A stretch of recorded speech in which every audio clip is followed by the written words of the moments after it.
নমস্কার, raise of light YouTube চ্যানেলে আপনাদের স্বাগত। আজকের গল্প শরদিন্দু বন্দ্যোপাধ্যায়ের লেখা কালজয়ী ঐতিহাসিক কাহিনী রক্ত সন্ধ্যা। গল্প পাঠে আমি সুদীপ্ত। মানুষের সহজ সাধারণ বৈচিত্র্যহীন জীবনযাত্রার মাঝখানে ভূমিকম্পের মতো এমন এক একটা ঘটনা ঘটিয়া যায় যে পারিপার্শ্বিক অবস্থার সহিত তুলনা করিয়া সেটার একটা অসম্ভব অঘটন বলিয়া মনে হয়। যে গল্পটা আজ বলিতে বসিয়াছি সেটাও একদিন এমনই অকস্মাৎ অপ্রত্যাশিতভাবে আমার জীবনে আসিয়া হাজির হইয়াছিল। যদিও শুধু দর্শক হিসেবে ছাড়া এই গল্পের সঙ্গে আমার কোনো সংস্রব নেই, তবু ইহা আমার মনের উপর এমন এক গভীর দাগ কাটিয়া দিয়াছে যাহা বোধ করি জীবনের শেষ দিন পর্যন্ত মুছিবে না। যে লোকটার কাহিনী আজ লিপিবদ্ধ করিতে বসিয়াছি, আজ 7 দিন হইল সে হাইকোর্টের রায় মাথায় করিয়া পরলোক যাত্রা করিয়াছে। সুতরাং সাক্ষী সাবুত উপস্থিত করিবার আমার আর উপায় নেই। তবে সংবাদপত্রের নথি হইতে এবং আসামির বিচারের সময় সাক্ষীদের মুখের যে যে কথা এই গল্পে কাজে আসিতে পারে তাহা প্রয়োজন মতো ব্যবহার করিব। বিশ্বাস আমি কাহাকেও করিতে বলি না, এবং নিছক গাঁজা বলিয়া যাহারা উড়াইয়া দিতে চাহেন তাহাদের বিরুদ্ধেও আমার কোনো নালিশ নাই। আমি শুধু এইটুকুই ভাবি যে সে লোকটা মরিবার পূর্বে নিজের দোষ খালনের বিন্দুমাত্র চেষ্টা না করিয়াও এতগুলি অনাবশ্যক মিথ্যে কথা বলিয়া গেল কেন? এই সময় দৈনিক সংবাদপত্র কালকেতুতে এই ঘটনা যে বিবরণ বাহির হইয়াছিল তাহাই সর্বাগ্রে উদ্ধৃত করিয়া দিতেছি। গতকল্য বেলা প্রায় 9:30টার সময় কলিকাতার দুর্গাচরণ ব্যানার্জি লেনে এক কসাইয়ের দোকানে ভীষণ হত্যাকাণ্ড সংঘটিত হইয়া গিয়াছে। দোকানের মালিক গোলাম কাদের অন্যদিনের ন্যায় যথারীতি মাংস বিক্রয় করিতেছিল। দোকানে কয়েকজন ফিরিঙ্গি ও মুসলমান খরিদ্দার উপস্থিত ছিল। এমন সময় একজন অপরিচিত ফিরিঙ্গি দোকানে প্রবেশ করিয়া কিছু গোমাংস খরিদ করিতে চাহে। তাহাকে দেখিয়াই দোকানদার গোলাম কাদের ভীষণ চিৎকার করিয়া মাংস কাটা ছুরি হস্তে তাহার উপর লাফাইয়া পড়ে এবং নৃশংসভাবে তাহার বুকে, পেটে, মুখে ছুরিকাঘাত করিতে থাকে। আক্রান্ত ব্যক্তি মাটিতে পড়িয়া যায়। তখন গোলাম কাদের তাহার বুকের উপর বসিয়া এক একবার ছুরিকাঘাতের সঙ্গে সঙ্গে বলিতে থাকে, ভাস্কো ডা গামা, এই আমার স্ত্রীর জন্যে, এই আমার কন্যার জন্যে, এই আমার বৃদ্ধ পিতার জন্যে। দোকানে যাহারা ছিল সকলেই এই লোমহর্ষণ কাণ্ড দেখিয়া দ্রুত পলায়ন করিয়া পুলিশে খবর দেয়। পুলিশ আসিয়া যখন গোলাম কাদেরকে গ্রেপ্তার করিল তখনও সে মৃতদেহের উপর ছুরি চালাইতেছে ও পূর্ববৎ বকিতেছে। সন্দেহ হয় যে গোলাম কাদের হঠাৎ পাগল হইয়া গিয়াছে, কারণ হত ব্যক্তির সহিত পূর্ব হইতে তাহার পরিচয় ছিল বলিয়া জানা যাইতেছে না, এবং তাহার স্ত্রী, কন্যা বা বৃদ্ধ পিতা কেহই বর্তমান নাই। অনুসন্ধানে জানা গিয়াছে যে গোলাম কাদের প্রায় 15 বৎসর পূর্বে বিপত্নিক হইয়াছিল। তাহার স্ত্রী এক মৃত কন্যা প্রসব করিয়া মৃত্যুমুখে পতিত হয়। তাহার পর সে আর বিবাহ করে নাই। পুলিশ তদন্তে বাহির হইয়াছে যে হত ব্যক্তি গোয়া হইতে নবাগত একজন পর্তুগিজ ফিরিঙ্গি ব্যবসা উপলক্ষে কয়েকদিন পূর্বে কলকাতায় আসিয়া এক ক্ষুদ্র হোটেলে বাস করিতেছিল। তাহার নাম গ্যাব্রিয়েল ডিরোজা। গোলাম কাদের এখন হাজতে আছে। ডিরোজার লাশ পরীক্ষার জন্য হাসপাতালে প্রেরিত হইয়াছে। ঘটনাস্থলের খুব কাছেই আমার বাড়ি, এবং অনেক দিন হইতেই এই গোলাম কাদের লোকটার সহিত আমার মুখ চেনাচিনি ছিল বলিয়াই ব্যাপারটা বেশি করিয়া আমাকে আকৃষ্ট করিয়াছিল। তাহা ছাড়া আরেকটি জিনিস আমার কৌতূহল উদ্রিক্ত করিয়াছিল, সেটি ভাস্কো ডা গামার নাম। ছেলেবেলা হইতেই আমি ইতিহাসের ভক্ত, তাই হঠাৎ কসাইখানার হত্যাকাণ্ডের মধ্যে এই ইতিহাস প্রসিদ্ধ নামটি উঠিয়া পড়ায় আমার মন সচকিত ও উত্তেজিত হইয়া উঠিয়াছিল। ভাস্কো ডা গামার সাধারণ প্রচলিত নাম নহে। একজন অশিক্ষিত মুসলমান কসাইয়ের মুখে এ নাম এমন অবস্থায় উচ্চারিত হইতে দেখিয়া কোন এক গুপ্ত রোম্যান্সের গন্ধে আমার মনটা ভরিয়া উঠিয়াছিল। কি অদ্ভুত রহস্য এই বিশ্রী হত্যাকাণ্ডের অন্তরালে প্রচ্ছন্ন হইয়া আছে। কে এই গ্যাব্রিয়েল ডিরোজা, যাহাকে হত্যাকারী ভাস্কো ডা গামা বলিয়া সম্বোধন করিল? সত্যই কি ইহা কেবলমাত্র এক বাতুলের দায়িত্বহীন প্রলাপ? তা সে যাহাই হোক, কৌতূহল আমার এতই বাড়িয়া গিয়াছিল যে সেদিন এই মকদ্দমা করোনারের কোর্টে উঠিল সেদিন আমি একটু সকাল সকাল আদালতে গিয়া হাজির হইলাম। করোনার তখনও উপস্থিত হন নাই, কিন্তু আসামিকে আনা হইয়াছে। চারিদিকে পুলিশ গিজগিজ করিতেছে। আসামির হাতে হাত করা, একটি টুলের উপর চুপ করিয়া বসিয়া আছে। আমাকে দেখিয়া সে চিনিতে পারিল এবং হাত তুলিয়া সেলাম করিল। পাগলের লক্ষণ কিছুই দেখিলাম না, নিতান্ত সহজ মানুষের মতো চেহারা। মুখে ভয় বা উৎকণ্ঠার কোনো চিহ্নই নাই। দেখিয়া কে বলিবে, এই লোকটাই 2 দিন আগে এমন নির্দয়ভাবে আরেকটি লোককে হত্যা করিয়াছে। করোনার আসিয়া পড়িলেন, তখন কাজ আরম্ভ হইল। প্রথমেই ডাক্তার আসিয়া এজাহার দিলেন। তিনি বলিলেন, লাশের গায়ে সর্বশুদ্ধ 57টি ছুরিকাঘাত পাওয়া গিয়াছে। এই 57টির মধ্যে কোনটি মৃত্যুর কারণ বলা শক্ত, কারণ সবগুলি সমান সাংঘাতিক। ডাক্তারের জবানবন্দি শেষ হইলে জর্জ ম্যাথিউস নামক একজন দেশি খ্রিস্টানকে সাক্ষী ডাকা হইল। অন্যান্য সওয়াল জবাবের পর সাক্ষী কহিল, আমি গত 10 বৎসর প্রায় প্রত্যহ গোলাম কাদেরের দোকানে মাংস কিনিয়াছি, কিন্তু কোনোদিন তাহার এরূপ ভাব দেখি নাই। সে স্বভাবত বেশ শান্তশিষ্ট লোক। প্রশ্ন, আপনার কি মনে হয় যে যে সময় হত ব্যক্তিকে আক্রমণ করে সে সময় সে স্বাভাবিক অবস্থায় ছিল না? উত্তর, হত ব্যক্তি দোকানে প্রবেশ করিবার আগে পর্যন্ত সে স্বাভাবিক অবস্থায় ছিল, আমাদের সঙ্গে সহজভাবে কথাবার্তা কহিতেছিল, কিন্তু ডিরোজাকে দেখিয়াই একেবারে যেন পাগল হইয়া গেল। প্রশ্ন, আপনার কি বোধ হয় আসামি হত ব্যক্তিকে পূর্ব হইতে চিনিত? উত্তর, হাঁ, কিন্তু তাহার আসল নাম না বলিয়া ভাস্কো ডা গামা বলিয়া ডাকিয়াছিল। প্রশ্ন, ডিরোজা আক্রান্ত হইয়া কোনো কথা বলিয়াছিল? উত্তর, না। প্রশ্ন, আসামি মদ বা অন্য কোনো নেশা করে আপনি জানেন? উত্তর, আমি কখনো তাহাকে নেশা করিতে বা মাতাল হইতে দেখি নাই।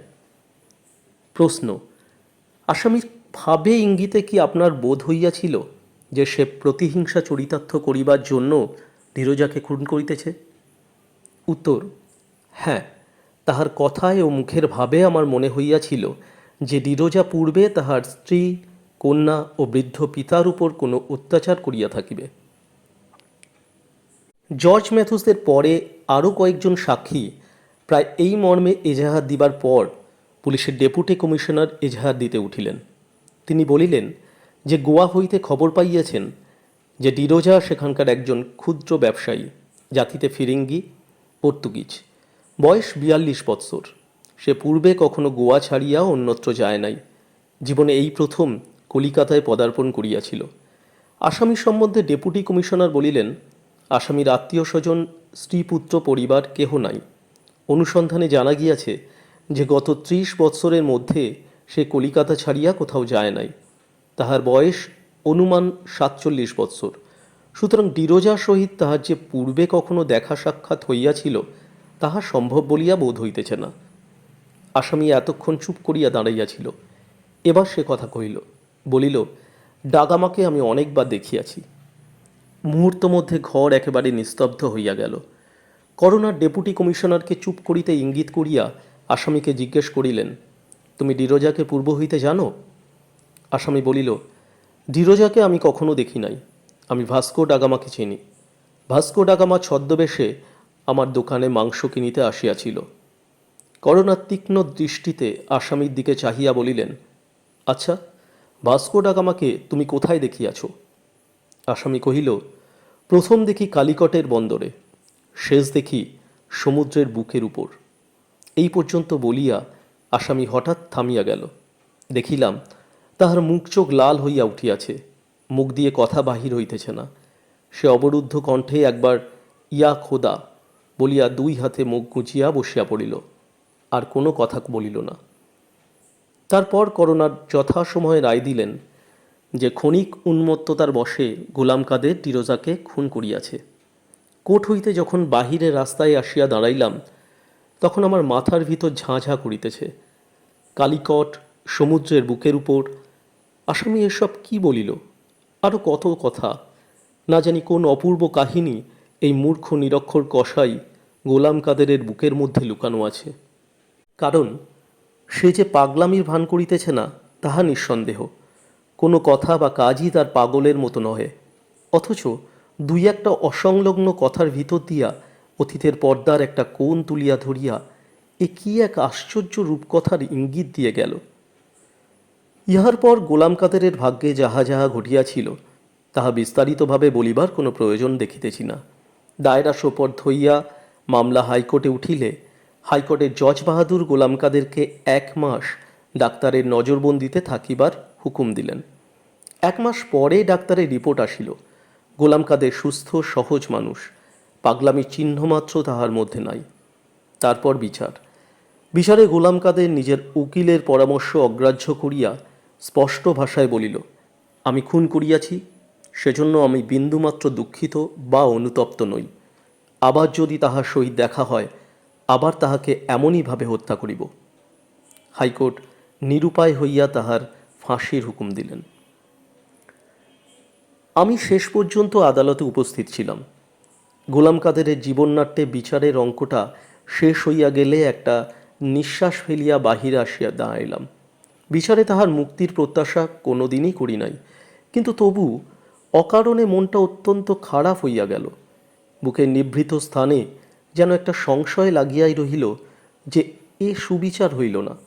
কোথায় যেন কি একটা অত্যন্ত জরুরি প্রমাণ বাদ পড়িয়া গেল। এইসব নানা কথা ভাবিতেছি, এমন সময় কয়েকজন পুলিশের লোক আসামিকে বাহিরে লইয়া আসিল। আমি গোলাম কাদেরের মুখের দিকে চাহিতেই সে ইশারা করিয়া আমাকে কাছে ডাকিল। তারপর গলা নামাইয়া বলিল, বাবুজি, আপনি আমার মোকদ্দমা শুরু হইতে শেষ পর্যন্ত আছেন, তাহা আমি দেখিয়াছি। আমি তো চলিলাম। আমার একটি শেষ আর্জি আছে, একবার জেলে আমার সঙ্গে সাক্ষাৎ করিবেন, আমার কিছু বলিবার আছে। আমি বলিলাম, নিশ্চয়ই করিব।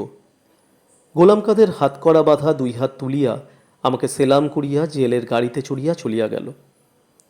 তারপর কি করিয়া কর্তৃপক্ষের অনুমতি লইয়া জেলে তাহার সহিত দেখা করিলাম সে বিবৃতি এখানে অনাবশ্যক। শুধু কন্ডেমড আসামির কক্ষে বসিয়া মৃত্যুর 2 দিন পূর্বে সে আমাকে যে গল্প বলিয়াছিল তাহাই বাংলা ভাষায় অনুদিত করিয়া আনুপর্বিক উদ্ধৃত করিতেছি। গোলাম কাদের বলিল, বাবুজি, আমার এই কাহিনী আপনি বিশ্বাস করুন আর নাই করুন, আমি যে পাগল নই আমার এই কথাটি আপনি অবিশ্বাস করিবেন না। সত্য কথা বলিতে কি, আমার কাছেও ইহা এক অদ্ভুত ব্যাপার। আমি কিতাব পড়ি নাই, আজীবন মাংস বিক্রয় করিয়াছি, গল্প বানাইয়া বলিবার শক্তি আমার নাই। যাহা আজ বলিব তাহা আমি নিজে প্রত্যক্ষ করিয়াছি বলিয়াই বলিব। অথচ এই সকল ঘটনা আমার এই গোলাম কাদেরের জীবনে যে ঘটে নাই তাহাও নিশ্চিত। আপনাকে কেমন করিয়া বুঝাইব জানি না, আমি মূর্খ লোক। শুধু এইটুকুই বলিতে পারি যে ইহা আজিকার ঘটনা নয়, বহু বহু যুগের পুরাতন। তবে শুরু হইতেই কথাটা বলি। 15-16 বৎসর পূর্বে আমার স্ত্রী এক কন্যা প্রসব করিতে গিয়া মারা যায়। মেয়েটিও মারা গেল। কি করিয়া জানি না, আমার মনের মধ্যে বদ্ধমূল হইয়া গেল যে কোনো দুশ্মন আমার স্ত্রী কন্যাকে নিষ্ঠুরভাবে হত্যা করিয়াছে। শোকের অপেক্ষা ক্রোধ ও প্রতিহিংসায় আমার অন্তঃকরণ অধিক পূর্ণ হইয়া উঠিল। সর্বদাই মনে হইত, যদি সেই অজ্ঞাত দুশ্মনটাকে পাই, তাহা হইলে তাহার প্রতি অঙ্গ ছিঁড়িয়া ছিঁড়িয়া ইহার প্রতিশোধ লই। এইভাবে কিছুদিন কাটিবার পর ক্রমে বুঝিতে পারিলাম যে ইহা আমার ভ্রান্তি, সত্যের উপর ইহার কোনো প্রতিষ্ঠা নাই। তারপর যতদিন কাটিতে লাগিল, আস্তে আস্তে শোক এবং ক্রোধ 2 ভুলিতে লাগিলাম, কিন্তু আর বিবাহ করিতে পারিলাম না। শেষ পর্যন্ত হয়তো জীবনটা আমার এমনই সহজভাবে কাটিয়া যাইত, যদি না সেদিন অশুভক্ষণে সেই লোকটা আমার দোকানে পদার্পণ করিত। শুনিয়াছি, মানুষ জলে ডুবিলে তাহার বিগত জীবনের সমস্ত ঘটনা ছবির মতো চোখের পর্দার উপরে দেখিতে পায়। এই লোকটাকে দেখিবা মাত্র আমারও ঠিক তাহাই হইল। এক মুহূর্তের মধ্যে চিনিয়া লইলাম এই সেই নৃশংস রাক্ষস যে আমার স্ত্রী কন্যা এবং পিতাকে হত্যা করিয়াছিল। ছবির মতো সে সকল দৃশ্য আমার চোখের উপর জাগিয়া উঠিল। মজ্জমান জাহাজের উপর সেই মরণোন্মুখ অসহায় যাত্রীদের হাহাকার কানে বাজিতে লাগিল। ভাস্কো ডা গামার সেই ক্রূর হাসি আবার দেখিতে পাইলাম। আমার জজ সাহেবেরা হত্যার কারণ খুঁজিতেছিলেন, কৈফিয়ত চাহিতেছিলেন। বাবুজি, আমি কি কৈফিয়ত দিব, আর দিলেই বা তাহা বুঝিবে কে? আপনি হয়তো বুঝিবেন, আপনার চোখে মুখে আমি তাহার পরিচয় পাইয়াছিলাম, তাই আপনাকে এই কষ্ট দিয়াছি। ইহাতে ফল কিছু হইবে না জানি, কিন্তু আমার হৃদয় ভার লাঘব হইবে, এছাড়া আমার অন্য স্বার্থ নাই। আমার এই কসাই জীবনের ইতিহাসটা এখানেই শেষ করিতেছি। এবার যাহার কথা আরম্ভ করিব তাহার নাম মির্জা দাউদ বিন গোলাম সিদ্দিকী। আমি যে এই মির্জা দাউদ তাহা এখন ভুলিয়া যান, মনে করুন ইহা আর কাহারও জীবনের কাহিনী। কালিকটের নাম আপনি শুনিয়া থাকিবেন। মালাবার উপকূলে অতি সুন্দর মহার্ঘ মণিখণ্ডের মতো একটি ক্ষুদ্র নগর। মোরগের ডাক যতদূর শোনা যায় ততদূর তাহার নগর সীমানা। নগরের পশ্চাতে ছোট ছোট পাহাড়, উপত্যকা, কঙ্করপূর্ণ সমতল ক্ষেত্র এবং তাহার পশ্চাতে অভ্রভেদী পশ্চিমঘাট সমস্ত পৃথিবী হইতে যেন এই স্থানটুকুকে পৃথক করিয়া ঘিরিয়া রাখিয়াছে। সম্মুখে অপার সমুদ্র ভিন্ন, কালিকটে প্রবেশ বা নিষ্গমনের অন্য সুগম পথ নাই। এই সমুদ্রপথে অসংখ্য বাণিজ্য তরণী কালিকটের বন্দরে প্রবেশ করে, আবার পাল তুলিয়া সমুদ্রে বিলীন হইয়া যায়। কালিকট যেন পৃথিবীর সমগ্র বণিক সমাজের মোসাফিরখানা। পীতবর্ণ চৈনিক, তাম্রবর্ণ বাঙালি, লোহিতবর্ণ পারসিক, কৃষ্ণবর্ণ মূঢ় সকলেই কালিকটের পথে সমান দর্পে পা ফেলিয়া চলে, কেহ কাহারও অপেক্ষা ক্ষীণ নহে। চীন হইতে লাক্ষা দারুশিল্প, ব্রহ্ম হইতে গজদন্ত, মলয়দ্বীপ হইতে চন্দন, বঙ্গ হইতে ক্ষৌম্য পট্টবস্ত্র, মলমল, ব্যাঘ্রচর্ম, চম্পা ও মগধ হইতে চামর, কস্তুরী, চারু ব্যবসায় পুষ্পবীজ, দাক্ষিণাত্য হইতে অগুরু, কর্পূর, দারুচিনি, লঙ্কা হইতে মুক্তা আসিয়া কালিকটে স্তূপীকৃত হয়।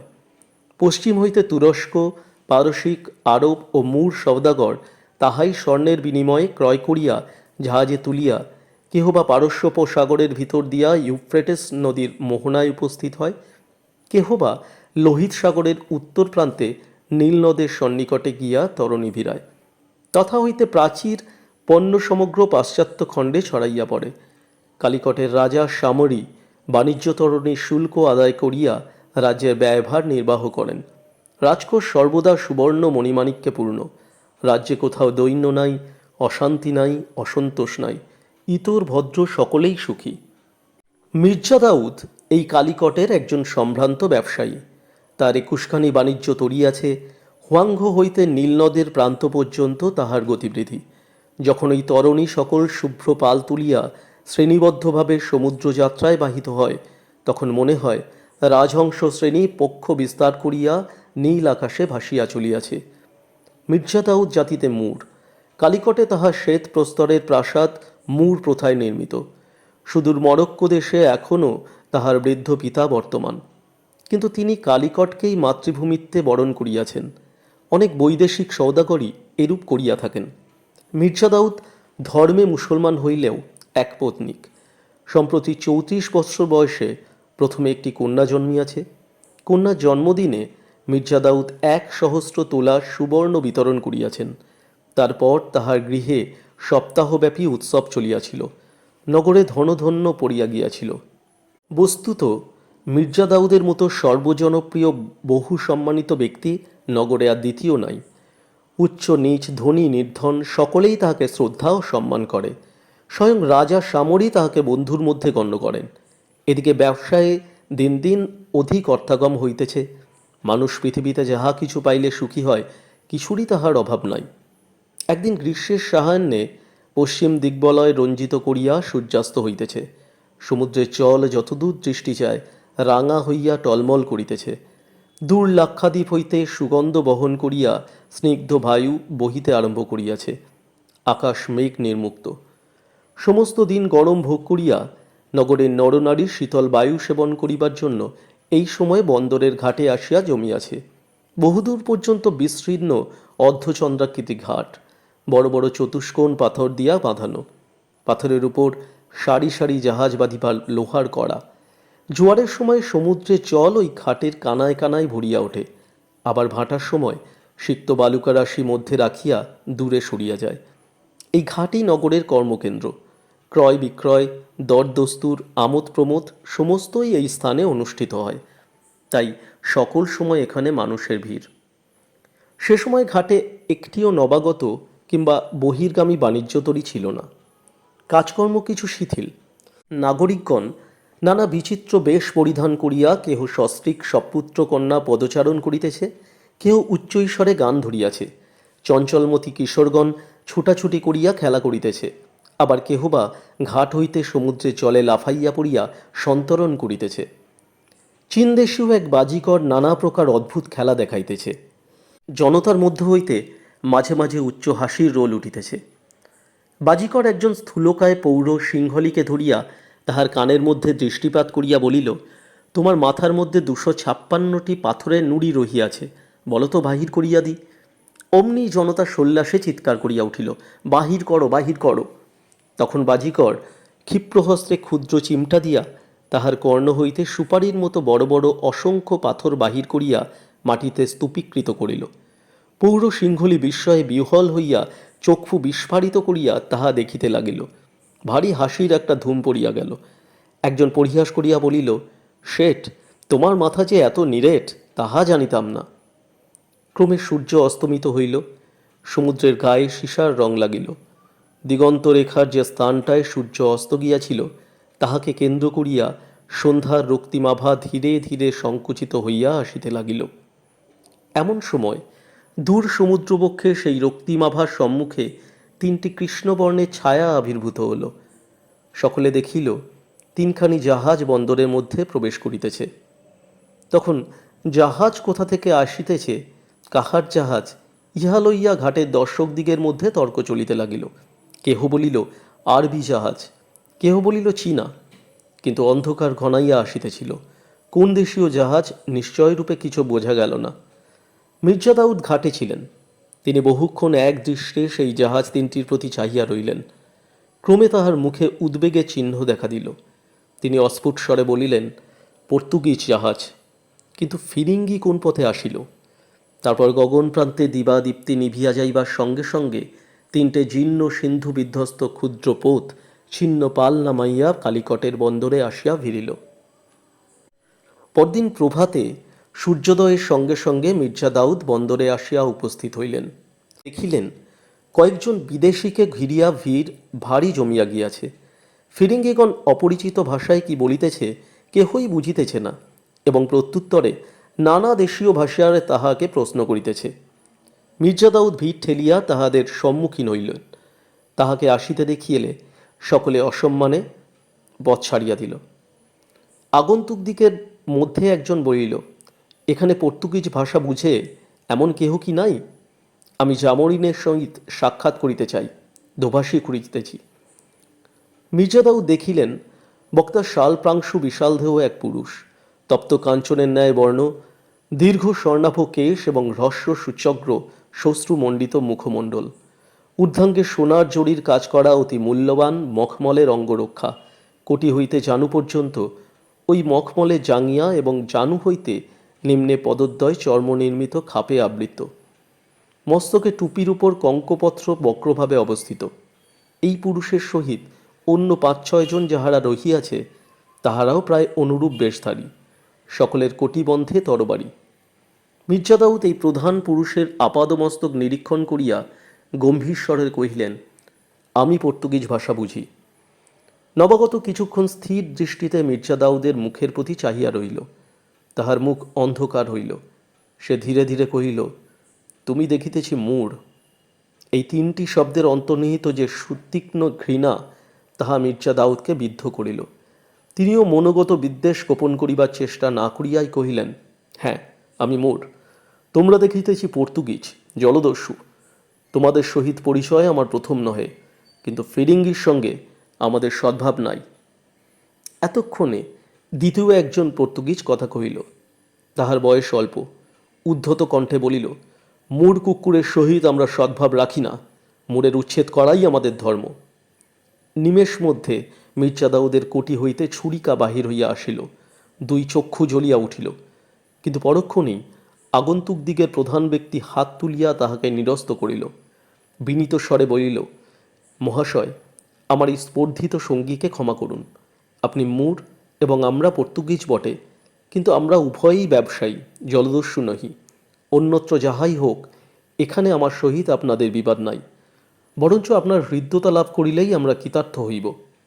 তারপর নিজ সঙ্গীর দিকে ফিরিয়া বলিল, পেড্রো, আর কখনো যদি তোমার মুখে এরূপ কথা শুনিতে পাই, তোমার প্রত্যেক অস্থি চাকায় ভাঙিয়া তারপর ডাল কুত্তা দিয়া খাওয়াইব।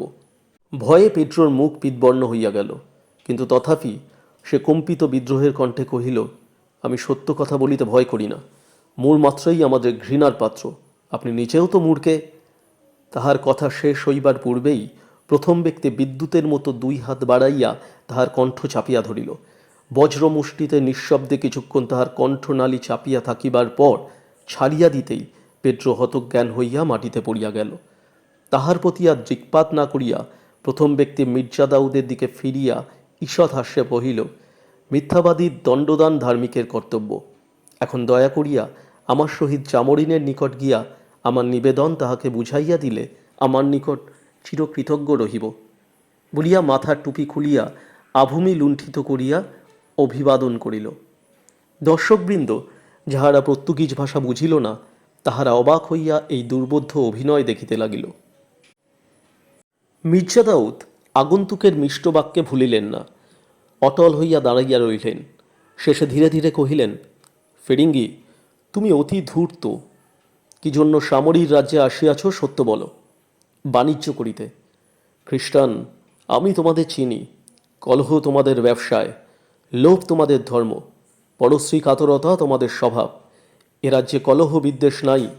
হিন্দু, বৌদ্ধ, মুসলমান, হিব্রু নির্বিবাদে শান্তিতে ব্যবসায় বাণিজ্য করিতেছে। সত্য বলো, তোমরা কি উদ্দেশ্যে এই হিন্দে পদার্পণ করিয়াছ? ফিরিঙ্গির মুখ রক্তহীন হইয়া গেল। শুধু তাহার চক্ষুযুগল জ্বলন্ত অঙ্গারের মতো নিষ্ফল ক্রোধ ও হিংসা বিকীর্ণ করিতে থাকিল।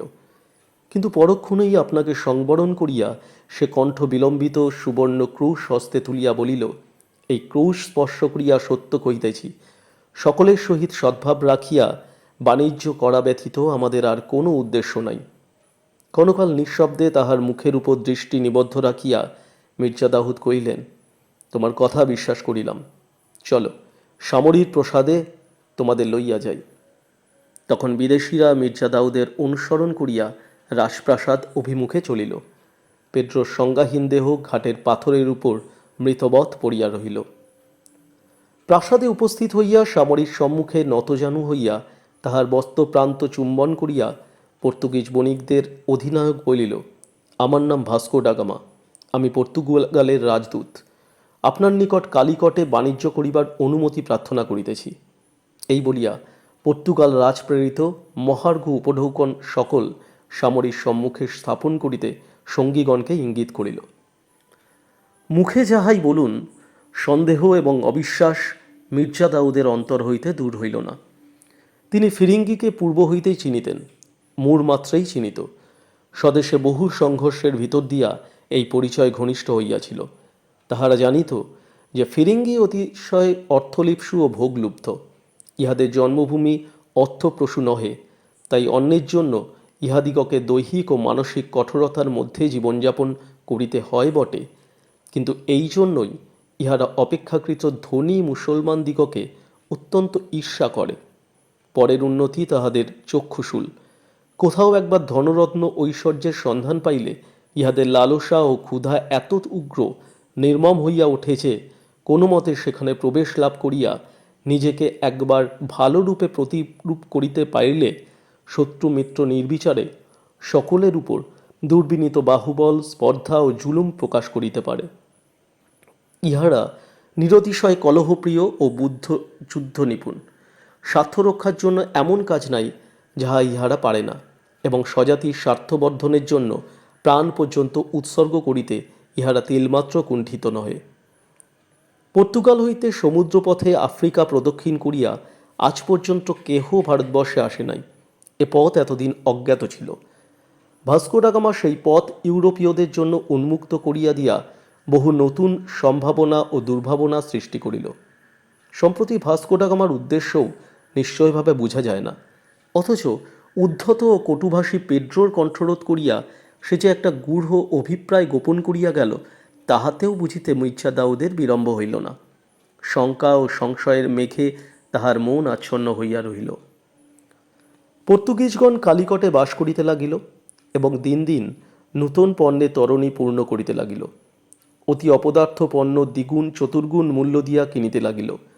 ইহাতে নির্বোধ ব্যবসায়ীরা যতই উৎফুল্ল হোক না কেন, মির্জা দাউদের ন্যায় বহুদর্শী শ্রেষ্ঠীদের মনের সন্দেহ ততই ঘনীভূত হইয়া উঠিল।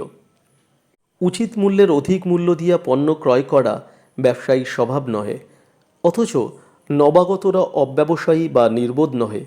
এক্ষেত্রে বাণিজ্য ছলমাত্র, অন্য কোনো দুরভিসন্ধি তাহাদের অন্তরে প্রচ্ছন্ন আছে, ইহা অনুমান করিয়া বিচক্ষণ ব্যবসায়ীদের চিন্তা ও উৎকণ্ঠার অবধি রইল না। এইরূপে কিছুকাল বিগত হইল। কালিকটে জীবন প্রবাহ পূর্ববৎ প্রশান্তভাবে চলিতে লাগিল। একদিন শরৎকালে মেঘমার্জিত আকাশে শুভ্র পাল উড়াইয়া দুইটি জাহাজ বন্দরে প্রবেশ করিল। সঙ্গে সঙ্গে নগরে রাষ্ট্র হইয়া গেল যে বঙ্গদেশ হইতে প্রভাকর শ্রেষ্ঠীর নৌকা আসিতেছে। প্রভাকর শেঠ অতি প্রসিদ্ধ বণিক। প্রতি বৎসর এই সময় লক্ষাধিক মুদ্রার বস্ত্রাদি পণ্য বহন করিয়া তাহার তরণী কালিকটে উপস্থিত হয়। কাশ্মীরের শাল, বারাণসীর চেলি, কৌশেয় পট্ট, বাংলার মলমল কিনিবার জন্য কালিকটের সওদাগর সমাজে হুড়োহুড়ি পড়িয়া যায়।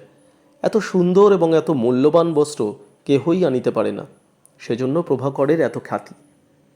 প্রভাকরের নৌকা ঘাটে লাগিবার পূর্বেই নগরের বড় বড় ব্যবসায়ীরা ঘাটে সমবেত হইয়াছিলেন। প্রভাকর নৌকার উপর দাঁড়াইয়া পরিচিত সকলকে নমস্কার সম্ভাষণাদি করিতে লাগিল। সে অতিশয় বাক্পটু ও রহস্যপ্রিয়, এজন্য সকলেই তাহাকে ভালোবাসিত।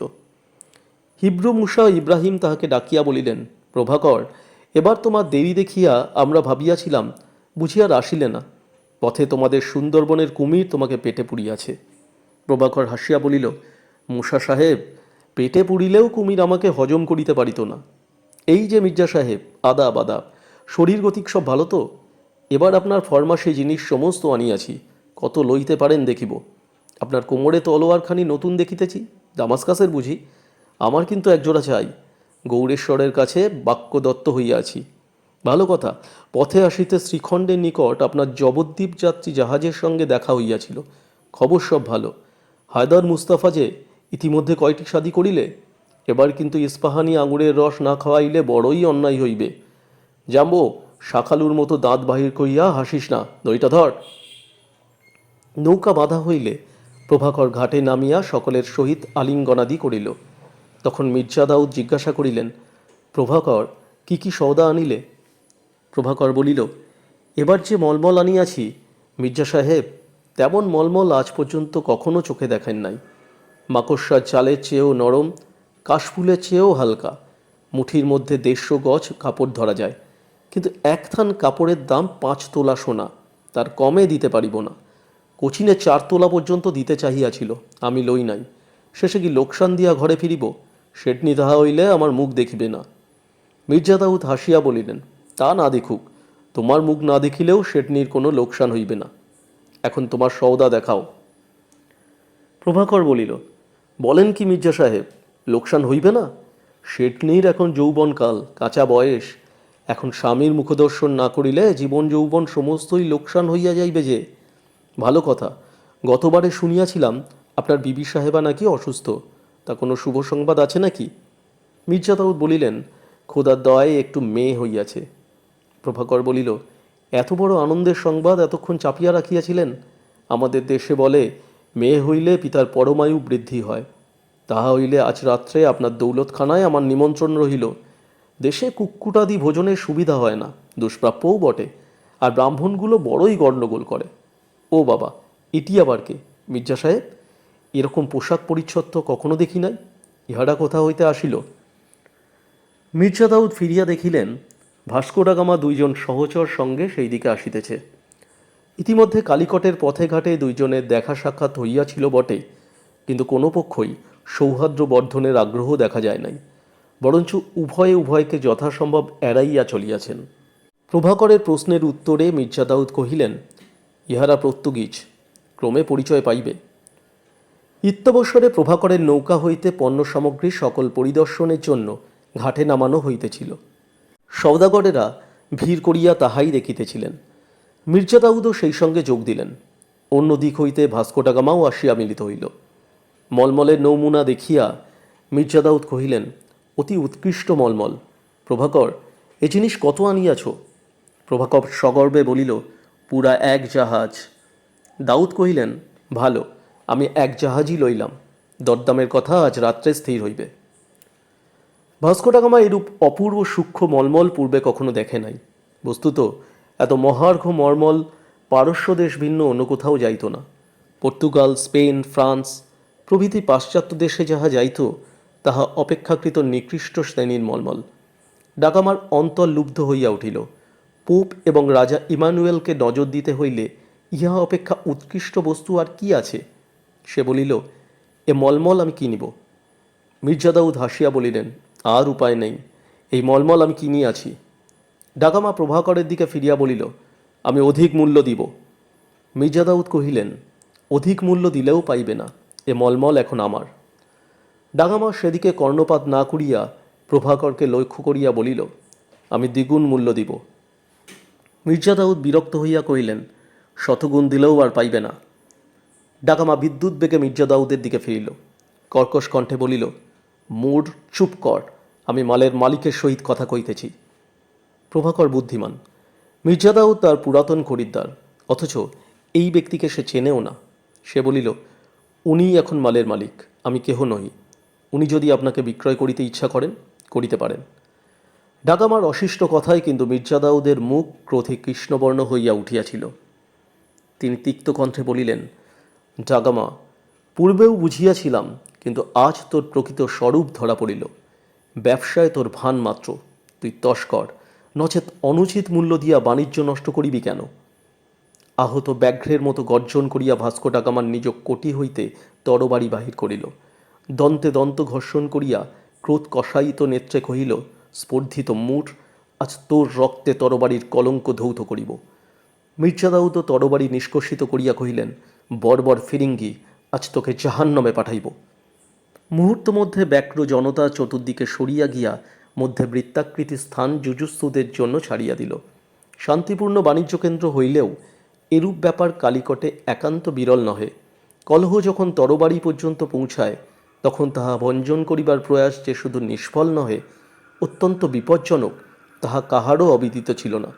তাই সকলে সরিয়া দাঁড়াইয়া অস্ত্র দ্বারা উভয় পক্ষকে বিবাদের মীমাংসা করিবার সুযোগ করিয়া দিল। ভাস্কো ডা গামা ও মির্জা দাউদ প্রথমে দৃষ্টি বিনিময়ই পরস্পরকে যে বিষ দৃষ্টিতে দেখিয়াছিলেন, সেই বিষ উভয়ের অন্তরে সঞ্চিত হইয়া আজ সামান্য সূত্র ধরিয়া দুর্নিবার বিরোধ রূপে আত্মপ্রকাশ করিল। এ কলহ যে একজন না মরিলে নিবৃত্ত হইবে না, তাহা উভয়েই মনে মনে বুঝিলেন।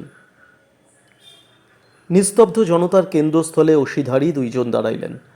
ভাস্কো ডা গামা বিশালকায়, প্রস্তরের মতো কঠিন, হস্তির মতো বলশালী। মির্জা দাউদ অপেক্ষাকৃত কৃশ ও খর্ব, কিন্তু বিষধর কালসর্পের মতো ক্ষিপ্র, তেজস্বী ও প্রাণসার। ভাস্কো ডা গামার তরবারি বেত্রবৎ ঋজু, তীক্ষ্ণাগ্র। মির্জা দাউদের তরবারি ঈষৎ বক্র ও ক্ষুরধার। নগ্ন কৃপাণ হস্তে ক্ষণকালের জন্য দুইজন পরস্পরকে নিরীক্ষণ করিয়া লইলেন। তারপর ঝড়ের মতো তরবারিকে অগ্রবর্তী করিয়া ভাস্কো ডা গামা আক্রমণ করিল। কিন্তু ডা গামার তরবারি মির্জা দাউদের অঙ্গ স্পর্শ করিবার পূর্বেই তিনি ক্ষিপ্র হস্তে নিজ তরবারি দ্বারা তাহা অপসারিত করিয়া সরিয়া দাঁড়াইলেন এবং পরক্ষণেই তাহার বক্র ও সেই বিদ্যুতের মতো একবার ডা গামার জানু দংশন করিয়া ফিরিয়া আসিল। ডা গামা পিছু হটিয়া আত্মরক্ষা করিবার চেষ্টা করিল, কিন্তু পারিল না। তাহার জানুর চর্মাবরণ ধীরে ধীরে রক্তে ভিজিয়া উঠিল। ডা গামা সেদিকে ভ্রুক্ষেপ করিল না, কিন্তু সাবধান রহিল। সংযত ও সতর্কভাবে অসি চালনা করিতে লাগিল। সে বুঝিল যে বিপক্ষকে অবজ্ঞা করিলে চলিবে না। মির্জা দাউদের অসি কৌশল অসাধারণ, তাহার সম্মুখে দ্বিতীয়বার ভুল করিলে আর তাহা সংশোধনের অবকাশ থাকিবে না। এদিকে মির্জা দাউদও বুঝিলেন যে ডা গামা অসি কৌশলে তাহার সমতুল্য, কিন্তু তাহা অপেক্ষা দ্বিগুণ বলশালী। আবার সে তাহার মতো ক্ষিপ্রগামী ও লঘুদেহ নয় বটে, কিন্তু তরবারি ঋজু এবং দীর্ঘ। মির্জা দাউদের তরবারি বক্র এবং খর্ব। তাহাদের যুদ্ধ রীতিও সম্পূর্ণ পৃথক। এক্ষেত্রে মির্জা দাউদ দেখিলেন ডা গামার জয়ের সম্ভাবনাই অধিক। মির্জা দাউদ অত্যন্ত সাবধানে যুদ্ধ করিতে লাগিলেন। সর্প ও নকুলের যুদ্ধে যেমন উভয়ে উভয়ে চক্ষুতে চক্ষু নিবদ্ধ রাখিয়া পরস্পরকে প্রদক্ষিণ করিতে থাকে এবং সুযোগ পাইবা মাত্র তীর বেগে আক্রমণ করিয়া আবার স্বস্থানে ফিরিয়া আসে, ডা গামা ও মির্জা দাউদও সেইরূপ যুদ্ধ করিতে লাগিলেন। অস্ত্রে অস্ত্রে প্রতিরুদ্ধ হইয়া মুহুর্মুহু ঝনৎকার উঠিতে লাগিল। চঞ্চল অশিফলকে সূর্যকিরণ পড়িয়া তড়িৎ রেখার মতো জ্বলিয়া উঠিতে লাগিল। নিস্পন্দ জনবুহ সহস্র চক্ষু হইয়া এই অদ্ভুত যুদ্ধ দেখিতে লাগিল। যুদ্ধের সঙ্গে সঙ্গে মির্জা দাউদ বাক্যশূলে ডাগামাকে বিদ্ধ করিতে লাগিলেন। ফিরিঙ্গি দস্যু, চাহিয়া দেখ, তোর রক্ত মানুষের রক্তের মতো লাল নয়, শয়তানের মতো নীল। খ্রিস্টান কুত্তা, এখনও ক্ষমা প্রার্থনা কর, তোর প্রাণ ভিক্ষা দেব। ডাগামা কোনো উত্তর না দিয়া নিঃশব্দে যুদ্ধ করিতে লাগিল। শ্লেষ করিয়া মির্জা দাউদ যে তাহার ধৈর্যচ্যুতি ঘটাইবার চেষ্টা করিতেছেন, চতুর ডাগামা তাহা বুঝিয়াছিল। যুদ্ধ ক্রমে আরও প্রখর ও তীব্র হইয়া উঠিল। দুই যোদ্ধারই ঘন ঘন শ্বাস বহিল, সর্বাঙ্গে ঘাম ঝরিতে লাগিল, কিন্তু উভয়ই যেন এক অদৃশ্য বর্মে আচ্ছাদিত। ডাগামার তরবারি বারবার মির্জা দাউদের কণ্ঠের নিকট হইতে, বক্ষের নিকট হইতে ব্যর্থ হইয়া ফিরিয়া গেল। মির্জা দাউদের অসি ডাগামাকে ঘিরিয়া এক ঝাঁক ক্রুদ্ধ মৌমাছির মতো গুঞ্জন করিয়া ফিরিতে লাগিল, কিন্তু কোথাও হুল ফুটাইতে পারিল না। সহসা এক সময় ডাগামা সভয়ে দেখিল যে সে ঘুরিতে ঘুরিতে একেবারে ঘাটের কিনারায় আসিয়া দাঁড়াইয়াছে, আর এক পা পিছাইলেই সমুদ্রের জলে পড়িয়া যাইবে। মির্জা দাউদ তার মুখের ভাব দেখিয়া হাস্য করিয়া উঠিল।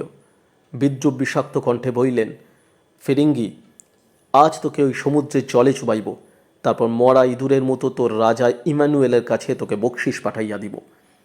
এতক্ষণে মির্জা দাউদ যাহা চাহিতেছিলেন তাহাই হইল। ভাস্কো ডাগামা ধৈর্য হারাইল। উন্মত্ত বন্য মহিষের মতো গর্জন করিয়া অসি ঊর্ধ্বে উত্তোলন করিয়া সে মির্জা দাউদকে আক্রমণ করিল। ইচ্ছা করিলে মির্জা দাউদ অনায়াসে ডাগামাকে বধ করিতে পারিতেন, কিন্তু তাহা না করিয়া তিনি তরবারির উল্টো পিঠ দিয়া ডাগামার দক্ষিণ মুষ্টিতে দারুণ আঘাত করিলেন। সঙ্গে সঙ্গে তাহার তরবারি হস্তমুক্ত হইয়া ঊর্ধ্বে উৎক্ষিপ্ত হইয়া দূরে পড়িয়া পড়িল। অকস্মাৎ অস্ত্রহীন হইয়া ডাগামা থমকিয়া দাঁড়াইয়া পড়িল। ডাগামার দুইজন সহচর এতক্ষণ সকলের সঙ্গে দাঁড়াইয়া যুদ্ধ দেখিতেছিলেন। প্রভুর অপ্রত্যাশিত বিপদপাতে তাহারা সাহায্য করিতে অগ্রসর হইল, কিন্তু দুই পথ অগ্রসর হইবার পূর্বেই অতি বিশাল কলেবর নিকষ কৃষ্ণ হাফসি জাম্বু মাস্তুলের ন্যায় দুই হস্ত বাহির করিয়া তাহাদের কেশ ধরিয়া ফিরাইয়া আনিল, এবং নিরতিশয় শুভ্র দুই পাটি দন্ত বিনিষ্ক্রান্ত করিয়া যাহা বলিল তাহার একটি বর্ণও তাহা বুঝিতে না পারিলেও জাম্বর মনোগত অভিপ্রায় অনুধাবন করিতে তাহাদের বিন্দুমাত্র ক্লেশ হইল না। মির্জা দাউদ তরবারির ধার ডাগামার কণ্ঠে স্থাপন করিয়া কহিলেন, ডাগামা, নতজানু হ, নহিলে তোকে বধ করিব। ডাগামা নতজানু হইল না। বাহুদ্বয়ে বক্ষ নিবদ্ধ করিয়া বিকৃত মুখে হাস্য করিয়া কহিল, মূঢ়, নিরস্ত্রকে হত্যা করা তোদের স্বভাব বটে। মির্জা দাউদ কিয়ৎকাল চিন্তা করিয়া বলিলেন, ভালো, তোকে ছাড়িয়া দেব, কিন্তু প্রতিজ্ঞা কর। ডাগামা কহিল, আমি কোনো প্রতিজ্ঞা করিব না, তো যাহা ইচ্ছা কর। মির্জা দাউদ কহিলেন, শপথ কর যে আজ হইতে সপ্তাহ মধ্যে সদল বলে এ দেশ ছাড়িয়া যাইবি, আর কখনো ফিরিবি না। ডাগামা উচ্চহাস্য করিয়া উঠিল, কহিল, মূঢ়, তুই অতি নির্বোধ। আমি শপথ করিব না, আমাকে বধ কর। আমার রক্তে কালিকটের মাটি ভিজিলে হিন্দে ইমানুয়েলকে জগধ্বজা সহজে রোপিত হইবে। মির্জা দাউদ হাস্য করিয়া কহিলেন, এতদিনে নিজ মুখে নিজের অভিপ্রায় ব্যক্ত করিলি, কিন্তু তাহা হইতে দিব না। ইমানুয়েলের জয়ধ্বজা কালিকটে রোপিত হইবে না। কালিকট চিরদিন পৃথিবীর সমস্ত জাতির মিলন ক্ষেত্র হইয়া থাকিবে। প্রতিজ্ঞা কর, নচেত। ডাগামা ভ্রুকুটি কইল, নচেত? নচেত পর্তুগালে ফিরিয়া যাইতে একটি প্রাণীও জীবিত রাখিব না। তোদের জাহাজ পুরাইয়া এই 130 জন লোককে কাটিয়া সমুদ্রের জলে ভাসিয়া দিব। ডাগামা স্তব্ধ হইয়া দাঁড়াইয়া রহিল, কোনো উত্তর দিল না। মির্জা দাউদ পুনশ্চ কহিলেন, ডাগামা, এখনও শপথ কর, তোর ধর্মের উপর বিশ্বাস করিয়া ছাড়াইয়া দিব। ভাবিয়া দেখ, তোরা মরিলে কে তোর দেশবাসী ভিক্ষুকদের পথ দেখাইয়া লইয়া আসিবে? ডাগামা অবরুদ্ধ কণ্ঠে কহিল, শপথ করিতেছি। মির্জা দাউদ কহিলেন, তোদের যিশুর জননী মেরির নামে শপথ কর। ডাগামা তখন কম্পিত ক্রোধ জর্জরিত কণ্ঠে শপথ করিল যে সপ্তাহ মধ্যে এদেশ ছাড়িয়া চলিয়া যাইবে এবং আর কখনো ভারতভূমির উপর পদার্পণ করিবে না। ডাগামাকে ছাড়িয়া দিয়া মির্জা দাউদ ও আরও প্রধান প্রধান নাগরিকগণ সামরিক সহিত সাক্ষাৎ করিলেন। সমস্ত বিবরণ আদ্যপান্ত শুনিয়া সামরিক কহিলেন, যতদিন উহারা আমার রাজ্যের কোনো প্রকাশ্য অনিষ্ট না করিতেছে, ততদিন শুধু সন্দেহের উপর নির্ভর করিয়া আমি উহাদিগকে রাজ্য হইতে বিতাড়িত করিতে পারি না। তবে কেহ যদি তোমাদের ব্যক্তিগত অনিষ্ট করিয়া থাকে, তোমরা প্রতিশোধ লইতে পারো, আমি বাধা দিব না। সকলে সামরিকে বোঝাইবার চেষ্টা করিলেন যে ইহারা অত্যন্ত কূটবুদ্ধি ও যুদ্ধ নিপুণ, তাহাদের কামান বন্দুক গোলাগুলি আছে, সুযোগ পাইলেই তাহারা বাহুবলে এই সোনার রাজ্য অপূর্ব অমরাবতী গ্রাস করিবে। সামরি হাসিয়া উত্তর করিলেন, আমার সৈন্যবল নাই সত্য, কিন্তু সামরি বংশ পঞ্চদশ শতাব্দী ধরিয়া এই মসনদে রাজত্ব করিতেছে, কেহ তাহাকে রাজ্য ভ্রষ্ট করে নাই। আমার সিংহাসন সুশাসন ও জনপ্রিয়তার উপর প্রতিষ্ঠিত, উহারা আমার কি করিতে পারে? সকলে নিরাশ হইয়া ফিরিয়া গেলেন। সপ্তাহ পরে স্বর্ণপত্রে লিখিত সামরিক সন্ধিলিপি মস্তকে ধারণ করিয়া ভাস্কো ডা গামা অনুচর সহ জাহাজে উঠিলেন। মির্জা দাউদ বন্দর হইতে ডাকিয়া বলিলেন, ডাগামা, শপথ স্মরণ রাখিও। একটা ক্রূর হাস্য ডাগামার মুখের উপর খেলিয়া গেল। মির্জা দাউদের প্রতি স্থির দৃষ্টি রাখিয়া সে বলিল, মির্জা দাউদ, আবার আমাদের সাক্ষাৎ হইবে। মির্জা দাউদ হাসিয়া উত্তর দিলেন, সম্ভব নয়, আমি মুসলমান, বেহেস্তে যাইব। ডাগামা দুই চক্ষুতে অগ্নিবর্ষণ করিয়া কহিল, ইহজন্মেই আবার আমাদের সাক্ষাৎ হইবে। তারপর ধীরে ধীরে তাহার 3টি জাহাজ বন্দরের বাহির হইয়া গেল। 4 বৎসর অতীত হইয়াছে। এই 4 বৎসরে যাহা যাহা ঘটিয়াছে তাহা এই কাহিনীর অন্তর্গত না হইলেও সংক্ষেপে বর্ণিত হইল। ভাস্কো ডা গামা কালিকট ত্যাগ করিবার 2 বৎসর পরে আবার পর্তুগিজ জাহাজ ভারতবর্ষে আসিল। এবার পর্তুগিজদের অধিনায়ক অ্যালভারেজ কেপলার নামক একজন পাদ্রী এবং তাহার অধীনে 9খানি জাহাজ। পাদ্রী অ্যালভারেজ কালিকট বন্দরে প্রবেশ করিয়াই জাহাজ হইতে নগরের উপর গোলাবর্ষণ আরম্ভ করিলেন। ফলে বহু নাগরিকের প্রাণনাশ হইল, অনেকে আহত হইল এবং কয়েকটি অট্টালিকা চূর্ণ হইয়া গেল। এইরূপে রাজা প্রজার মনে ভীতি ও কর্তব্য জ্ঞান সঞ্চারিত করিয়া পর্তুগিজরা আবার ভারতভূমিতে পদার্পণ করিল। রাজা সামরিক আগন্তুকদিগকে সম্মান দেখাইলেন ও তাহাদের বাসের জন্য নগরের বাহিরে ভূমিদান করিয়া কুঠি নির্মাণের অনুমতি দিলেন। কিন্তু পর্তুগিজদিগের এই অহেতুক জিঘাংসা ও নিষ্ঠুরতায় কালিকটের জনসাধারণের মন তাহাদের বিরুদ্ধে ঘৃণা ও বিদ্বেষে পূর্ণ হইয়া উঠিল। তারপর কলহ বাঁধিতে বিলম্ব হইল না। দাম্ভিক বিদেশীদের প্রতি যাহাদের ব্যক্তিগত বিদ্বেষ জন্মিয়াছিল, তাহারা ঝগড়া বাঁধাইয়া রক্তপাত করিতে লাগিল। পর্তুগিজরাও জবাব দিল। ক্রমে ভিতরে বাহিরে আগুন জ্বলিয়া উঠিল। একদিন নাগরিকগণ পর্তুগিজদের কুঠিতে অগ্নিসংযোগ করিয়া 70 জন ফিরিঙ্গিকে হত্যা করিল। অবশিষ্ট পালাইয়া জাহাজে উঠিল এবং জাহাজ হইতে গোলা মারিয়া নগরের এক অংশে আগুন লাগাইয়া দিল। তারপর সেই যে তাহারা কালিকট ছাড়িয়া গেল, 2 বৎসরের মধ্যে আর ফিরিয়া আসিল না। কালিকটের রাজা প্রজা নিঃশ্বাস ফেলিয়া ভাবিল, আপদ দূর হইয়াছে, আর ফিরিবে না। শেষোক্ত ঘটনার বৎসরেক পরে মির্জা দাউদ স্ত্রীকন্যা লহিয়া তার জন্মভূমি মরক্কো দেশে গেলেন। সেখানে কিছুদিন অবস্থানের পর বৃদ্ধ পিতাকে সঙ্গে লইয়া মক্কা শরীফ দর্শন করিলেন। তারপর তীর্থ দর্শন শেষ করিয়া সকলে মিলিয়া কালিকটে প্রত্যাবর্তন করিতেছিলেন। কথা ছিল মক্কা শরীফ হইতে মির্জা দাউদ কালিকটে আসিবেন, তাহার পিতা মরক্কো দেশে ফিরিয়া যাইবেন। কিন্তু পিতা স্থবির ও জরাগ্রস্ত হইয়া পড়িয়াছেন, অধিক দিন পরমায়ু নাই। পুনরায় মরক্কো যাইবার সুযোগ হয়তো শীঘ্র হইবে না। ততদিন পিতা বাঁচিবেন কি না এই সকল বিবেচনা করিয়া মির্জা দাউদ তাহাকে ছাড়িলেন না, নিজের সঙ্গে কালিকটে লইয়া চলিলেন। বৃদ্ধ ঈদে চাঁদের মতো সুন্দর ক্ষুদ্র নাতনিটিকে দেখিয়া ভুলিয়াছিলেন, তিনিও বিশেষ আপত্তি করিলেন না। মক্কা শরীফ দর্শনের সময় কালিকটের কয়েকজন সম্ভ্রান্ত ব্যক্তির সহিত মির্জা দাউদের সাক্ষাৎ হইয়াছিল। তিনি তাহাদের বলিলেন, আপনারাও কালিকটে ফিরিতেছেন, আমার জাহাজেই চলুন। তাহারা আনন্দিত হইয়া সপরিবারে মির্জা দাউদের জাহাজে আশ্রয় লইলেন। মক্কা হইতে কালিকট 3 মাসের পথ। জাহাজ যথাসময়ে আরব উপকূল ছাড়িয়া লোহিত সাগর পার হইল। ক্রমে পারস্য উপসাগর উত্তীর্ণ হইয়া ভারত সমুদ্রে আসিয়া পড়িল। মহাসাগরের বুকের উপর বায়ুবর্তলিত পালের ভরে মির্জা দাউদের তরণী দক্ষিণাভিমুখে চলিয়াছে। চারিদিকে অতল জল দুলিতেছে, ফুলিতেছে, লক্ষ কোটি খণ্ডে বিচূর্ণিত দর্পণের মতো রবি করে প্রতিফলিত হইতেছে। পূর্ণ দিগন্তরেখা অখণ্ডভাবে তরণীকে চারদিকে বেষ্টন করিয়া আছে। কেবল বহুদূরে পূর্ব চক্রবালে মেঘের মতো কচ্ছভূমির তটবনানী ঈষণ মাত্র দেখা যাইতেছে। জাহাজে যে অভিজ্ঞ আরকাঠি আছে, সে বলিয়াছে যে বায়ুর দিক এবং গতি পরিবর্তিত না হইলে অষ্টাহ মধ্যে কালিকটে পৌঁছানো যাইবে। আশু যাত্রা শেষ কল্পনা করিয়া আরোহীরা সকলেই হৃষ্ট হইয়া উঠিয়াছেন। সেদিন শুক্রবার। সূর্যক্রমে মধ্য গগন অতিক্রম করিয়া পশ্চিমে ঢলিয়া পড়িল। জাহাজের বিস্তৃত ছাদের উপর মির্জা দাউদ, তাহার পিতা ও আর পুরুষগণ দ্বীপ্রাহরিক নামাজ প্রায় শেষ করিয়াছেন। জাহাজের নিয়ামক সম্মুখে স্থির দৃষ্টি করিয়া হালের নিকট নিশ্চলভাবে দাঁড়াইয়া আছে। চারিদিক নিস্তব্ধ, শুধু তরণীর বেগ বিদীর্ণ জলরাশি ফেনো হাস্যে কলকল করিতেছে। এমন সময় আকাশ বাতাস প্রকম্পিত করিয়া মেঘগর্জনের ন্যায় ভীষণ শব্দে সকলে চমকিত হইয়া দেখিলেন, পশ্চাৎ হইতে 5খানা ফিরিঙ্গি জাহাজ সমস্ত পাল তুলিয়া দিয়া এবং সঙ্গে সঙ্গে অগণ্য দ্বার বাহিয়া যেন বহুপদ বিশিষ্ট অতিকায় জলজন্তুর মতো ছুটিয়া আসিতেছে।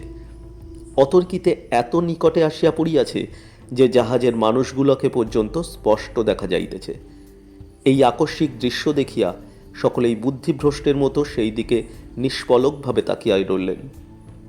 বিস্মিত হইবার মতো দৃশ্য বটে। দুই দণ্ড পূর্বেও চতুর্দিকে কোথাও একটা ভেলা পর্যন্ত ছিল না। সহসা সমুদ্রের কোন অতল গুহা হইতে এই 5টা ভীষণ দৈত্য বাহির হইয়া আসিল। মির্জা দাউদের মন বলিল, আজ আর রক্ষা নাই। কামান দাগিয়া ইহারা নিজ আগমন বার্তা ঘোষণা করিয়াছে। আজ তাহারা দয়ামায়া দেখাইবে না। মুরের রক্তে হিংসা চরিতার্থ করিবার আজ তাহাদের সুযোগ মিলিয়াছে। এরূপ ঘটনা প্রতীচ্য খণ্ডের সমুদ্রবক্ষে পূর্বে কখনো ঘটে নাই। স্মরণাতীত কাল হইতে এই পথে শত শত তরণী অবাধে যাতায়াত করিয়াছে। চীন হইতে কাস্পীয় হ্রদ পর্যন্ত কেহ কখনো হিংস্ট্রিকা বা বোম্বেটের নাম পর্যন্ত শুনে নাই। স্থলপথ অপেক্ষা জলপথ অধিক নিরাপদ ছিল বলিয়াই জলবাণিজ্য এত প্রসার লাভ করিয়াছিল। কিন্তু আজ যুগ যুগান্তরের বাহিত পণ্য অব্যাহত পথের স্বার্থান্ধ ফিরিঙ্গি তাহার অগ্নি অস্ত্র লইয়া পথ রুদ্ধ করিয়া দাঁড়াইল। কিন্তু যুদ্ধদান করা মির্জা দাউদের পক্ষে অসম্ভব। তাহার জাহাজ তীর্থযাত্রীর জাহাজ, তাহাতে বারুদ গোলা কিছুই নাই। আছে কেবল কতকগুলি অসহায় যুদ্ধানভিজ্ঞ ধর্মপরায়ণ তীর্থযাত্রী এবং তদপেক্ষাও অসহায় কতকগুলি নারী ও শিশু। এরূপ অবস্থায় 5খানা রণপোতের সঙ্গে যুদ্ধ করা বাতুলতা ভিন্ন আর কিছুই নহে। এক উপায় পলায়ন। কিন্তু মির্জা দাউদের জাহাজ কেবল পালের ভারে চলে। বিপক্ষের পাল দাঁড় 2 আছে। এক্ষেত্রে পলায়নও সাধ্যাতীত। মির্জা দাউদ ক্ষণকাল স্তব্ধভাবে চিন্তা করিলেন। একবার আকাশের দিকে দৃষ্টি করিলেন। আকাশ নির্মেঘ। বেলা প্রায় 3য় প্রহর। রাত্রি হইতে বিলম্ব আছে। তিনি নাবিককে ডাকিয়া সমস্ত পাল তুলিয়া প্রাণপণে জাহাজ ছুটাইতে আজ্ঞা দিলেন। কিন্তু এ আজ্ঞা পালিত হইতে না হইতে জলদস্যুদিগের 5খানা জাহাজ হইতে একসঙ্গে কামান ডাকিল। একটা গোলা বড় পালের ভিতর ছিদ্র করিয়া জাহাজের পরপারে গিয়া সমুদ্র গর্ভে প্রবেশ করিল। অন্যগুলা জাহাজের চারিদিকে জলের উপর পড়িল। কোনোটাই কিন্তু জাহাজকে গুরুতর জখম করিতে পারিল না। জাহাজের পুরুষ যাত্রীদের মুখ শুকাইল। নিম্ন হইতে ভীত শিশু ও নারীগণের আর্তস্বর ও ক্রন্দন উঠিল। দন্তে দন্ত চাপিয়া মির্জা দাউদ নাবিকদের হুকুম দিলেন, যতক্ষণ পারো জাহাজ চালাও, ফিরিঙ্গি দস্যুর হাতে ধরা দিব না। এমন সময় মির্জা দাউদের 4 বৎসরের কন্যা হাঁপাইতে হাঁপাইতে উপরে উঠিয়া আসিয়া পিতা জানু জড়াইয়া ধরিল। বলিল, বাবা, মা তোমাকে ডাকছেন। বলিয়া পিতার মুখের দিকে চোখ তুলিয়াই উচ্চৈস্বরে কাঁদিয়া উঠিল, বাবা, আমার বড় ভয় করছে। মির্জা দাউদ কন্যাকে 2 হাতে তুলিয়া বুকে চাপিয়া ধরিলেন। তাহার কানে কানে বলিলেন, হারুনা, কাঁদিস না। তুই মুরের কন্যা, তোর কিসের ভয়? আজ আমরা সকলে একসঙ্গে বেহেস্তে যাইব। কন্যাকে পিতার ক্রোড়ে দিয়া মির্জা দাউদ নিচে নামিয়া গেলেন। সম্মুখেই আকুল নয়না স্ত্রীর সহিত সাক্ষাৎ হইল।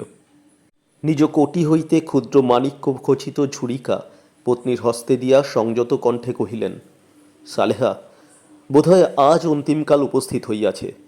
বোম্বেটে জাহাজ পিছু লইয়াছে।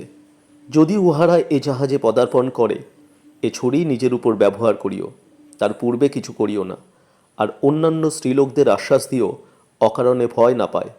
চলিলাম। এই বলিয়া মুহূর্তকালের জন্য পত্নীর মস্তক বক্ষে চাপিয়া ধরিয়া মির্জা দাউদ উপরে ফিরিয়া গেলেন। উপরে উঠিয়া দেখিলেন এই অল্পকাল মধ্যে দস্যু জাহাজগুলি অর্ধচন্দ্রাকারে তাহাদিগকে ঘিরিয়া ফেলিয়াছে, এত নিকটে আসিয়া পড়িয়াছে যে তাহাদের কণ্ঠস্বর পর্যন্ত স্পষ্ট শোনা যাইতেছে। মির্জা দাউদ দেখিলেন প্রত্যেক জাহাজ হইতে কামানের মুখ তাহাদের প্রতি লক্ষ্য করিয়া আছে।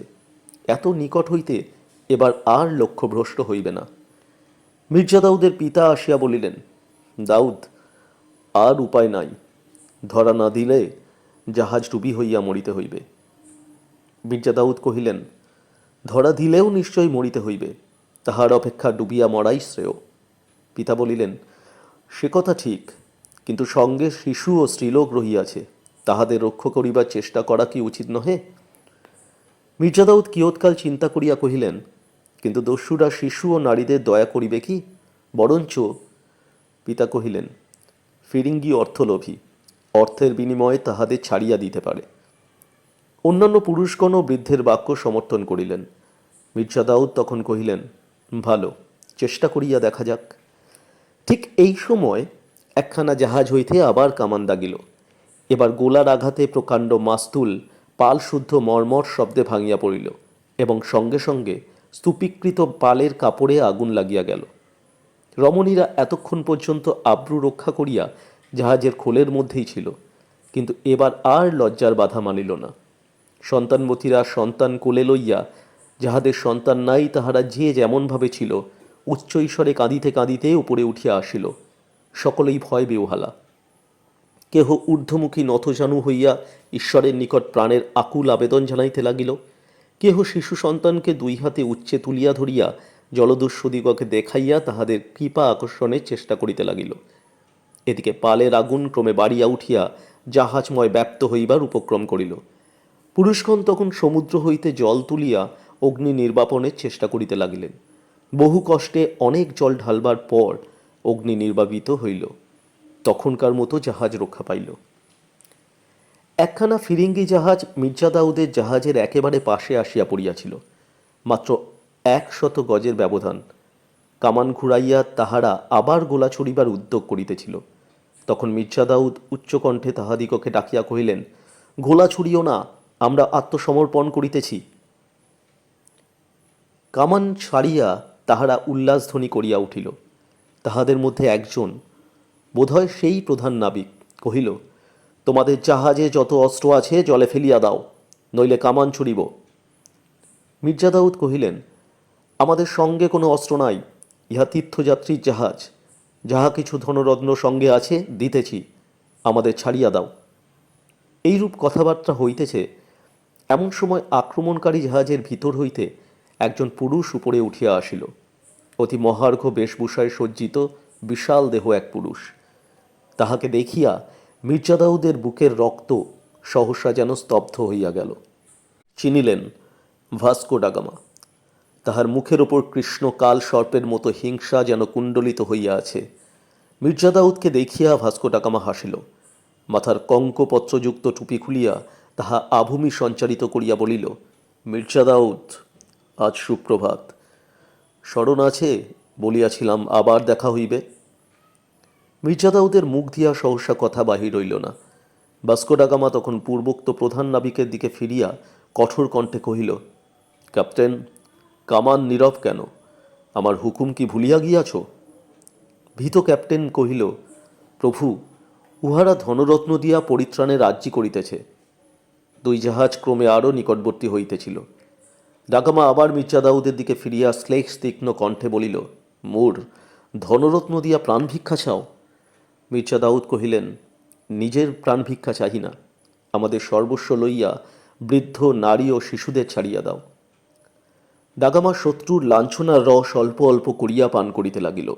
কহিল, বৃদ্ধ নারী ও শিশুদের ছাড়িয়া দিব, কিন্তু তাহাতে আমাদের লাভ? বরঞ্চ তোমরা যুবতী নারীদের আমাদের নিকট পাঠাইয়া দিয়া পুরুষগণ প্রাণ বাঁচাইতে পারো। আমাদের জাহাজে স্ত্রীলোকের কিছু প্রয়োজন হইয়াছে, আমার নিজের জন্য নয়, খালাসিদের জন্য। আমার নাড়িতে রুচি নাই। ক্রোধে অপমানে মির্জা দাউদের মুখ বিবর্ণ হইয়া গেল। বুঝিলেন ডাকামা তাহাকে লইয়া খেলা করিতেছে। অতি কষ্টে আত্মদমন করিয়া কহিলেন, ডাকামা, তোমার প্রস্তাবের উত্তর দিতে ঘৃণা হইতেছে। যদি অভিরুচি হয়, আমাদের সহিত যাহা মূল্যবান সামগ্রী ও স্বর্ণরৌপ্য আছে তাহা লইয়া আমাদের নিষ্কৃতি দাও, নতুবা কিছুই পাইবে না। ডাকামা ভ্রুকুটি করিয়া কহিল, কিছুই পাইব না? তার অর্থ? মির্জা দাউদ কহিলেন, তার অর্থ, জোর করিলে আমাদের মারিয়া ফেলিতে পারিবে, কিন্তু কিছু লাভ করিতে পারিবে না। যদি আমার জাহাজে চড়াও করিবার চেষ্টা করো, তক্তা খুলাইয়া জাহাজ ডুবাইয়া দিব। মির্জা দাউদের কথা শুনিয়া ডাকামার ভ্রুকুটি গভীরতর হইল। সে নতমুখে চিন্তা করিতে লাগিল। এদিকে জাহাজের মাস্তুল ভাঙিয়া যাওয়ায় মির্জা দাউদ পঙ্কে নিবদ্ধ হস্তির মতো চলৎশক্তিহীন। ফিরিঙ্গির পাঁচখানা জাহাজ ধীরে ধীরে তিন দিক হইতে ঘিরিয়া আরও নিকটবর্তী হইতে লাগিল। মির্জা দাউদ অধীর হয়ে বললেন, ডাকামা, যাহা করিবে শীঘ্র করো। আমাদের সহিত 1200 তোলা সোনা আছে, আরও অন্যান্য মহার্ঘ বস্তু আছে। যদি পাইতে ইচ্ছা করো, শীঘ্র বলো, অধিক বিলম্ব করিলে সব হারাইবে। ডাকামা বলিল, রমণীদের দিবে না? মির্জা দাউদ গর্জিয়া উঠিল, না দিব না, আমরা স্ত্রীকন্যার ব্যবসা করি না। ডাকামা কহিল, মূঢ়, এখনো তো স্পর্ধা কমিল না। ভালো, অর্থই লইব। তোমার জাহাজে যাহা কিছু আছে ভেলাই করিয়া আমার জাহাজে পাঠাও। যাহা কিছু আছে পাইলে ছাড়িয়া দিবে? দিব। তোমাকে বিশ্বাস কি? আমি মিথ্যা কথা বলি না। মিথ্যাচারী শপথ করিয়াছিলে কখনো হিন্দে পদার্পণ করিবে না, তাহার কি হইল? ডাকামা হাসিয়া বলিল, এখনো হিন্দে পদার্পণ করি নাই। মির্জা দাউদ তখন অন্যান্য সকলের সহিত পরামর্শ করিলেন। সকলেই কহিলেন, উহাদের কবলে যখন পড়িয়াছি তখন উহাদের কথায় বিশ্বাস করা ভিন্ন উপায় নাই। অগত্যা মির্জা দাউদ সম্মত হইলেন। তখন ভেলা পরিস্তুত করিয়া তাহারই উপর যাহা কিছু ছিল, এমনকি নারীগণের অলঙ্কার পর্যন্ত তুলিয়া ডাকামার জাহাজে পৌঁছাইয়া দেওয়া হইল। ডাকামা জিজ্ঞাসা করিল, তোমাদের আর কিছু নাই? না। আবার জিজ্ঞাসা করিতেছি, নারীতে দিবে না? অসহ্য ক্রোধে মির্জা দাউদের বাকরুদ্ধ হইয়া গেল। শুধু তাহার চক্ষুর্দয় অগ্নিশিখার মতো জ্বলিতে লাগিল। ভাস্কো ডাকামা কালকুটের মতো হাসিল, বলিল, ভালো, তোমাদের যেরূপ অভিরুচি। তারপর ক্যাপ্টেনের দিকে ফিরিয়া বলিল, ক্যাপ্টেন, গোলা মারিয়া উহাদের জাহাজে আগুন লাগাইয়া দাও। আজ মুসলমান কুকুরগুলোকে পুড়াইয়া মারিব। মির্জা দাউদ চিৎকার করিয়া উঠিলেন, শট, বিশ্বাসঘাতক, মিথ্যাবাদী শয়তান। ডাকামা কহিল, মির্জা দাউদ, তোর প্রাণ রক্ষা করিতে পারে এত অর্থ পৃথিবীতে নাই। তবে তুই তো স্ত্রীর বিনিময়ে এখনো প্রাণ রক্ষা করিতে পারিস। তো স্ত্রীকে আমি বাদী করিয়া রাখিব। মির্জা দাউদ উন্মত্তের মতো গর্জন করিতে লাগিল, শয়তান, শয়তান। জাহাজে ভীষণ কোলাহল উঠিল। নরনারী সকলে পাগলের মতো চারদিকে ছোটাছুটি করিতে লাগিল। সকলেই যেন এই অভিশপ্ত জাহাজ হইতে পলাইবার চেষ্টা করিতেছে। চতুর্দিক হইতে আর্তরব উঠিল, রক্ষা করো, দয়া করো, প্রাণ বাঁচাও। এই আকুল প্রার্থনার জবাব আসিল। সহসা শিলাবৃষ্টির মতো জাহাজের উপর বন্দুকের গুলি পড়িতে লাগিল। কেহ আহত হইয়া পড়িতে লাগিল। মৃত্যুর বিভীষিকা যেন ভীষণতর রূপ ধরিয়া দেখা দিল। মির্জা দাউদের পিতা ক্ষুদ্র হারুনাকে বক্ষে লইয়া কাঁপিতে কাঁপিতে পুত্রের পাশে আসিয়া দাঁড়াইলেন।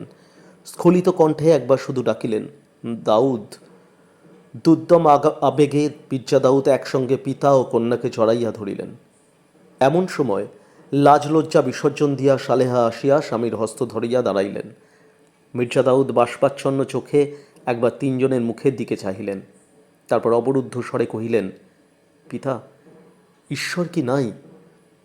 সহসা হারুনা ক্ষুদ্র একটি কাতরত্তি করিয়া এলাইয়া পড়িল।